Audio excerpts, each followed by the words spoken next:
Well, you two are going. I'm going to mute myself. Okay, so I think it is recording. Yeah, it says it's recording, so we should Oh, be it does? good. Okay, good. Yeah.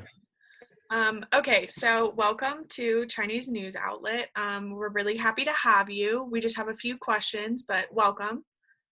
Thank you very much for having me. Okay, so our first question.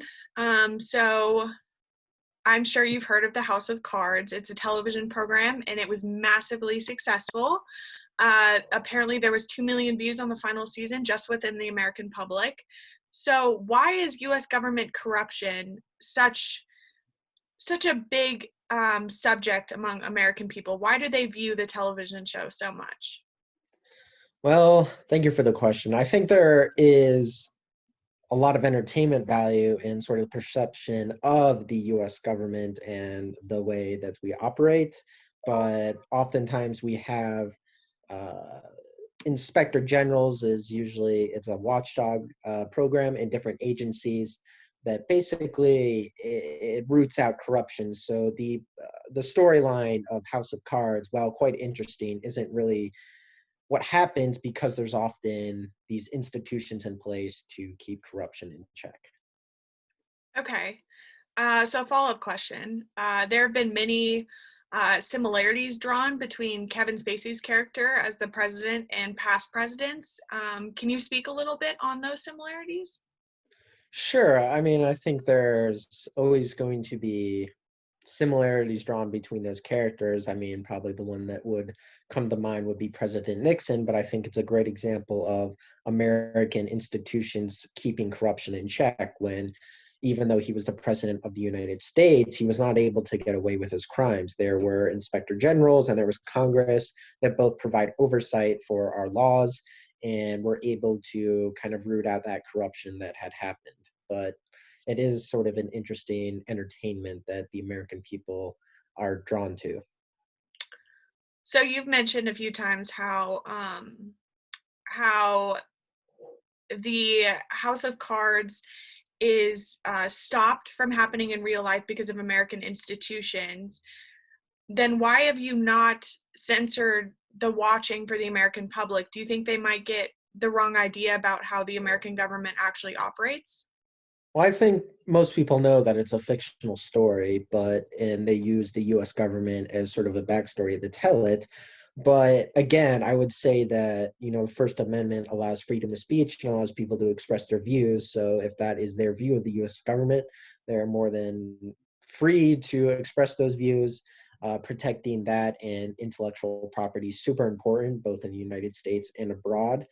And even although I think the perceptions and the way that the U.S. government is portrayed is, for the most part, quite false, again, because we have those institutions to protect from corruption, it is, I think, certainly an entertaining factor to have the U.S. government as a backdrop for this sort of corruption that occurs in the TV show, but doesn't actually occur in real life. Thank you so much for your interview. Thank you. Cool. All right, who's going next? I can go if you'd like, or you can go if you like. I can go. Okay, and then Riley, you want to ask her question? Sure. Okay, right.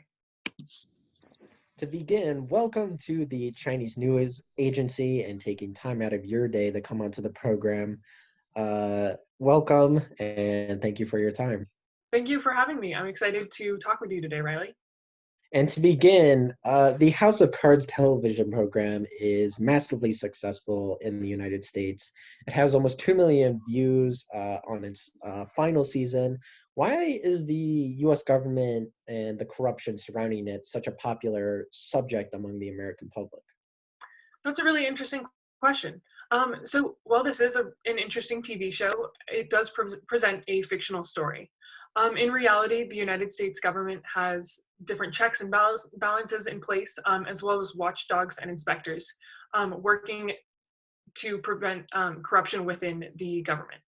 So it is important, however, to address actual corruption that is happening in the world, especially the IP theft that is happening in China. So IP theft is harmful for the firms seeking to conduct business in China, and it violates international law. And so although House of Cards presents a fictional corruption scenario, in reality, the US government is doing everything that we can to combat the very real corruption that is happening in the world. And there seems to be a lot of connections between Kevin Spacey's character and a lot of different presidents. Why do people make those sort of comparisons? I'm not sure that people do make these comparisons. As I said before, the government does have checks in place to prevent corruption. Um, these checks, as I mentioned, include watchdogs and inspectors, and these are both highly critical aspects of the US government to prevent corruption. And my final question is, why have you not censored the television show if it represents a false picture of the American government? Well, House of Cards is definitely a very popular TV show in the United States, but in the US, we respect the First Amendment rights to freedom of speech. And so this just it presents a fictional drama series. And of course, it has gained the interest of viewers, but the United States government is not interested in censoring it.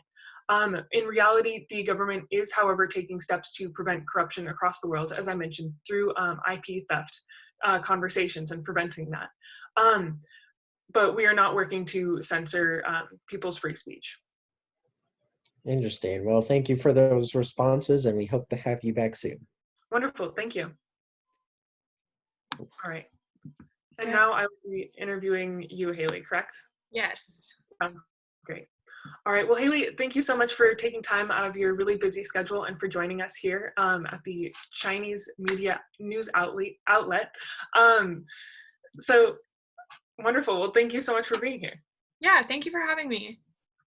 Let's get started today by talking about the House of Cards TV show. So the television program has been super successful in the United States, and it is gaining upwards of, or almost 2 million viewers in its final season.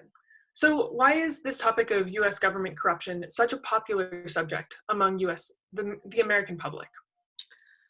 So the House of Cards is inherently entertaining, but it is fiction for a reason. The American government, we act within the bounds of the Constitution and the laws of our government. Corruption can occur, and it has occurred, but our system has worked to weed out all sorts of corruption, and we work today to do it as well with fighting IP theft in foreign nations, specifically China right now.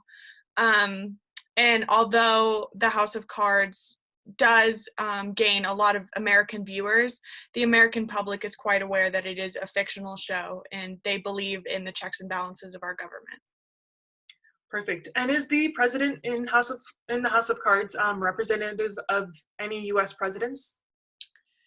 Like I mentioned before, House of Cards took a lot of creative liberties, especially with Kevin Spacey's president character, but they did not consult or reference the current U.S. government, although they could have some similarities drawn between past presidents or past administrations. They are not reflective of the current American government. Okay. And so you've claimed that this show is fictional and it is a false representation of the US government. But why has the government not canceled the show? The show is entertaining the American public and obviously fiction, and we see no reason to censor a television show based on the First Amendment rights to free speech. We are more worried about the $225 billion loss that IP theft has caused in foreign nations, specifically China, and we are quite open to lending resources and manpower to curb that IP theft. But House of Cards doesn't have any direct impact on the American government because we are aware of the fictional nature of it. Wonderful. Well, thank you again so much for taking the time to be here. Thank you. Okay, so let me stop the recording.